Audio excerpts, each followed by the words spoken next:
আজকে কোন মাছটা রান্না করবে গো? আজকে ভাবছি ট্যাংরা মাছটা রান্না করব, বুঝেছো? ভোলা মাছটা কালকে করব। তো বন্ধুরা, কালকে গিয়েছিলাম বাজারে, তো কি কি মাছ নিয়েছি আসো তোমাদের দেখাই।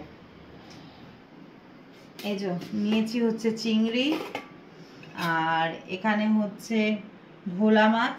আমার বরের ভীষণ প্রিয় ভোলা মাছ, ও খুব ভালোবাসে খেতে। আর এই হচ্ছে ট্যাংরা মাছ। আর মাছের তেলটা না মনে হচ্ছে ভালো হবে না, জানো? বললাম তো তোমাকে ভালো হ্যাঁ, হবে। আমার নেওয়াটা ভুল হলো।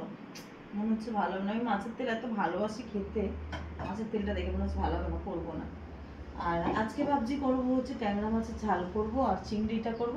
কালকে হচ্ছে ভোলা মাছটা রান্না করব, ঠিক আছে? তো বন্ধুরা, তোমরা কে কি রান্না করছো অবশ্যই কিন্তু জানিও। আর সবাইকে তো শুভ সকাল বলা যাবে না, কারণ এখন বেজে গেছে হচ্ছে 12টা।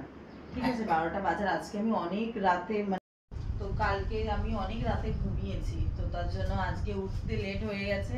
উঠেছি হচ্ছে কটা যেন, 11টায় না?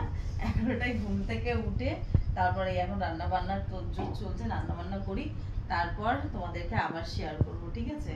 তো সবাইকে টাটা, আবার পরে দেখা হচ্ছে।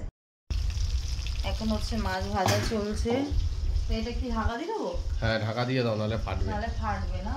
আমার এই একটা ভয়, মাঝখানে আমার যা হয়েছিল না মাছ ভাজতে গিয়ে, পুরো আমার এখানে একদম তেল পড়ে মুখে পুরো দাগ হয়ে গিয়েছিল। এটা ঢাকা দিয়ে এখন বসিয়েছি হচ্ছে দুধ, বাচ্চাগুলোকে খাওয়াবো। ওরাও খায়নি, এখন ওদেরকে খাওয়াবো। তা আবার পরে আসছি।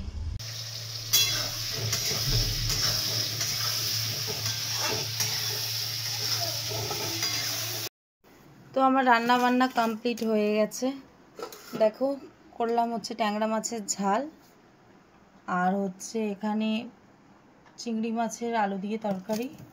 আর মাছের তেলটা ভেবেছিলাম ফেলে দেবো, কিন্তু ফেলিনি, করে নিয়েছি। বাকি যেটুকানি ফেলার ফেলেছি, আর বাকিটা করে নিয়েছি। তো আজকে হচ্ছে আমাদের এইগুলো রান্না হয়েছে। তো চলো টাটা, কেমন হয়েছে জানিও।